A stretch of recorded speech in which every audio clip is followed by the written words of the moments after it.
ये मुंगेर बिहार में राजेश बोल के मेरे एक मित्र हैं। उनका कंज्यूमर कोर्ट में एक केस था। उन्होंने काफी पैसा हमारे इंडिया क्रेडिट कोऑपरेटिव सोसाइटी में लगाया था, और वो उनका मैंने बहुत सालों से उनको मेच्योरिटी का पैसा नहीं मिल रहा था। तो वो कंज्यूमर कोर्ट में उन्होंने ओपी श्रीवास्तव को पार्टी बनाया था। लेकिन ओपी श्रीवास्तव के वकील का एक स्टेटमेंट आया है, उसमें ओपी श्रीवास्तव बोल रहे हैं कि सहारा की चारों क्रेडिट कोऑपरेटिव सोसाइटी में न तो वो डायरेक्टर है, न चेयरमैन है, न निदेशक है, और वो सहारा की चारों क्रेडिट कोऑपरेटिव सोसाइटी में किसी पोस्ट में भी नहीं है, और सहारा की चारों क्रेडिट कोऑपरेटिव सोसाइटी से उनका कोई लेना देना नहीं है। और इनको ये जो सहारा के जो डिपॉजिटर है बेफालतू में कोर्ट केस में फंसा रहे हैं, उनकी निजी प्राइवेसी का पूरी तरह से हनन हो रहा है, उनको मैंने मेंटली हरेस किया जा रहा है। इस तरह का उन्होंने उनके लॉयर ने एक स्टेटमेंट दिया था, और वो कंज्यूमर कोर्ट की 2 पेज की ऑर्डर कॉपी मैंने बहुत सारे लोगों को भेजी है, और आपके व्हाट्सएप अकाउंट में भी मैंने भेजी थी। अब यहाँ मैं एक सबसे इंपॉर्टेंट बात बोलने जा रहा हूँ जो बहुत इंपॉर्टेंट है। मैंने ये सहारा की क्रेडिट कोऑपरेटिव सोसाइटी लिमिटेड में बहुत बार पैसा इन्वेस्ट किया है, जबकि जून 2012 में मैंने 9,39,000 सहारा की क्रेडिट कोऑपरेटिव सोसाइटी की सहारा ईशान स्कीम में पैसा इन्वेस्ट किया था। तो पैसा इन्वेस्ट करने के टाइम में मैंने सहारा के सीनियर ऑफिशियल से पूछा कि किस नाम से चेक काटा जाए। तो सहारा के सीनियर ऑफिशियल बोले कि आप चेक के पे में सहारा इंडिया लिखिए, और वो चेक हमारे ब्रांच ऑफिस में जमा किए। नॉट ओनली दैट टाइम, मैंने हर ईच एंड एवरी टाइम में मैं जब भी सहारा में पैसा इन्वेस्ट किया हूँ, सहारा इंडिया के नाम से मैंने चेक काटी है, वो मेरा प्रिंसिपल डिपॉजिट अकाउंट पूरा का पूरा सहारा इंडिया के अकाउंट में गया है। अब ये सहारा इंडिया की एक पार्टनरशिप एग्रीमेंट की कॉपी मेरे पास है, जो मैंने बहुत जगह व्हाट्सएप पे फॉरवर्ड की है। सिंह जी, मैंने आपको भी फॉरवर्ड की थी। उस पार्टनरशिप डीड और एग्रीमेंट में साफ साफ लिखा है कि ओपी श्रीवास्तव, सपना राय और जेबी रॉय ये पार्टनर हैं। ठीक है। तो जब हम किसी भी क्रेडिट कोऑपरेटिव सोसाइटी में पैसा इन्वेस्ट करते हैं, वो पैसा डायरेक्ट सहारा इंडिया के अकाउंट में जाके जमा होता है, जिसमें ओपी श्रीवास्तव, सपना राय और जेबी रॉय पार्टनर हैं। और हम लोग को जब जब मेच्योरिटी का पैसा मिला है, वो भी चेक में जब सहारा इंडिया का स्टैंप लगा रहता है, और सहारा इंडिया के ऑफिशियल जब उसमें साइन करते हैं, तो वो सहारा इंडिया के अकाउंट से ही हम लोग को मेच्योरिटी का पैसा आता है। मैंने देखिए अभी तक करीब करीब ये मैंने 29,50,000 सहारा की क्रेडिट कोऑपरेटिव सोसाइटी की सहारा ईशान स्कीम में करेंगे। वो लेट पेमेंट का आपको पूरा का पूरा ब्याज का पैसा दिया जाएगा। तो वो सहारा ए सेलेक्ट स्कीम का जो मुझे 7 महीना लेट पेमेंट मिला, जो मुझे 6 जनवरी 2021 को मिला था, मैंने लेट पेमेंट का 1 रुपया भी मुझे एक्स्ट्रा नहीं मिला था।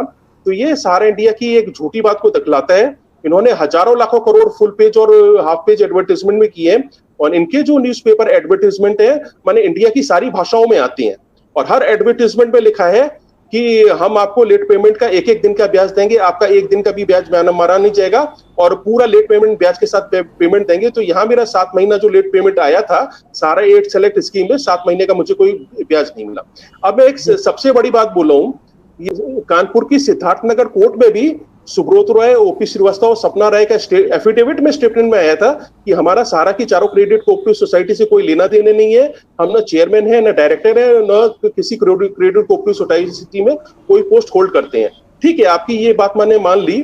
तो ये सुब्रत राय का कितना बार ये न्यूज़पेपर में फुल पेज और हाफ पेज एडवर्टाइजमेंट आया है, उसमें वो मेच्योरिटी के बारे में क्यों लिखते हैं कि हम आपको लेट पेमेंट का 1-1 रुपए का भुगतान करेंगे, फिर हम जनवरी 2019 से भुगतान करेंगे या जुलाई 2019 से भुगतान करेंगे। जब आप सहारा की चारों क्रेडिट कोऑपरेटिव सोसाइटी में न चेयरमैन है, न डायरेक्टर है, न कोई पोस्ट होल्ड करते हैं, तो किस हैसियत से आप भी पिछले 12 साल से मैंने इंडिया के हर न्यूज़पेपर में हाफ पेज और फुल पेज एडवर्टाइजमेंट, और पूरे एडवर्टाइजमेंट में आप मेच्योरिटी के बारे में लिखे हैं? आपका जब कुछ लेना देना नहीं है, तो आप ये पेमेंट के बारे में हाफ पेज और फुल पेज एडवर्टाइजमेंट क्यों देते हैं? आपको ये लिखने का भी कोई राइट नहीं है। तो ये सहारा की ये बात को पूरी तरह से झुटलाता है। तो अब मैं चाहूंगा पूजिता जी कुछ बोल सकती हैं। चतुर्वेदी साहब नमस्कार।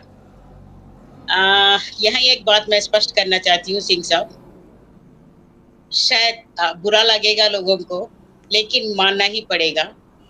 जो बीवी को साड़ी नहीं खरीद सकता, वो रखेल को सोने का मुकुट पहनाने के लिए स्वप्ना दिखारा। जो बीवी को साड़ी नहीं दिला सकता, रखेल को माने जो उसका कीप है उसको सोने का मुकुट पहनाने के लिए, यही तरीका अभी सहारा अपना रहा। जो लोग अभी है उनको तो कुछ न्याय करने के लिए, न्याय दिलाने के लिए सोचना नहीं, आज तक सहारा प्रबंधन कोई चेयरमैन, नवंबर 14 को सुब्रतो राय का देहांत हुआ है, उसके बाद में आज तक कोई व्यक्ति को प्रबंधन वाले ने चेयरमैन के रूप में किसी को डिक्लेरेशन क्यों नहीं किया? आखिर कारण क्या है? कारण एक ही कारण है कि ये पुलिस प्रशासन कानून से डर रहे हैं, क्योंकि जो सुब्रतो राय का नौबत हुआ है, सुब्रतो राय 2 साल जेल में रहे थे, वो स्थिति हमारे ऊपर ना आए, ये स्थिति शायद हम भी भुगतना पड़ेगा, हम भी झेलना पड़ेगा, ये डर के वजह से, ये कारण वजह से। क्योंकि अभी स्वप्ना राय, अगर वाकई में स्वप्ना राय जी यहाँ पर पद पे आएगी वाइस चेयरमैन या डिप्यूटी चेयरमैन के रूप में या चेयरमैन के रूप में, तो निश्चित रूप में वो ही जिम्मेदारी होगी, उनके ऊपर पूरे जिम्मेदारियां होंगे, कानून भी उनके ऊपर कार्यवाही करेगी, क्योंकि she is the responsible person, इसीलिए उनके ऊपर भी कार्यवाही होगा। ये कारण वजह से, यही कारण, क्योंकि सुब्रतो राय जैसे व्यक्ति ही से बच नहीं पाया, सुब्रतो राय जैसे व्यक्ति ही, क्योंकि उनके मुट्ठी में पूरा प्रशासन है, था, अभी भी है, हम मानते हैं ये। अगर अब नहीं होगा तो आज की सरकार, आज की भाजपा सरकार, मैं तो ये बोलने में झिझकती नहीं, आज भाजपा सरकार ने लोगों को न्याय दिलाने के लिए आगे आता था, लेकिन आज भी भाजपा सरकार क्यों नहीं आगे वाले? तो उनके जेब की संस्था है, मोदी है या अमित शाह जी है या नहीं तो निर्मला सीतारमन जी है, उनके अपने सगे आदमी हैं। किसके सगे आदमी? सुब्रतो राय के खुद के परिवार के आदमी होंगे, इसीलिए उनके तरफ इंसाफ दे रहे। लेकिन जो लोग अपना वोट दे के उनको सत्ता पे बिठा चुके हैं, उनका कोई विचार नहीं कर रहे, उनके लिए कुछ नहीं सोच रहे। अगर मोदी जी, अमित शाह जी चाहते हैं, 1 मिनट में पूरा सत्ता उलट पलट हो जाती थी, सहारा का खेल खत्म हो जाता था, लेकिन उन चाहते नहीं है वे लोग, क्योंकि हम बहुत सारे कहानियां सुन चुके हैं, वो कहां तक सच है या गलत है। क्योंकि एक तो केजरीवाल साहब जो दिल्ली के मुख्यमंत्री जी, वो भी कहे थे कि भाजपा को बहुत बड़े रूप में रकम मिला है, किसके माध्यम से? सहारा के माध्यम से।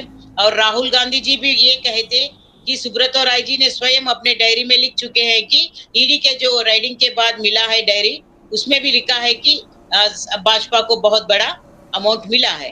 ये कारण भी हो सकता है, इसीलिए आज वो लोग ये ना कह रहे हैं कि सत्ता में आने के लिए, माने वो रेस्पॉन्सिबिलिटी लेने के लिए एक चेयरमैन के रूप में, क्योंकि छोटे मोटे संस्थाएं, 100 लोगों का संस्था जो भी हो, अगर उसका मालिक का निदान हो गया, उनका देहांत हो गया, उसके तुरंत बाद, 1 हफ्ते के बाद, 10 दिन के बाद या 1 मंथ के बाद, 1 महीने के बाद उनको वहां पर नियुक्त किया जाता है। लेकिन यहाँ पर कोई भी जिम्मेदारी लेने के लिए तैयार नहीं है। तैयार ना होने का कारण ये की है, वो सत्ता से डर रहे या न्यायालय से डर रहे या जेल जाने के लिए डर रहे, यही मैं सोच रही। दूसरी बात क्या है, अभी एक बात बहुत वायरल हो रहा, स्वप्ना राय फिर दोबारा चेयरमैन बनने वाली है।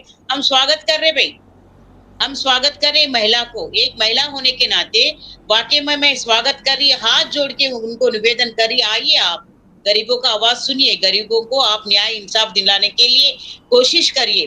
खैर वो जो बीता हुआ है बीत गया,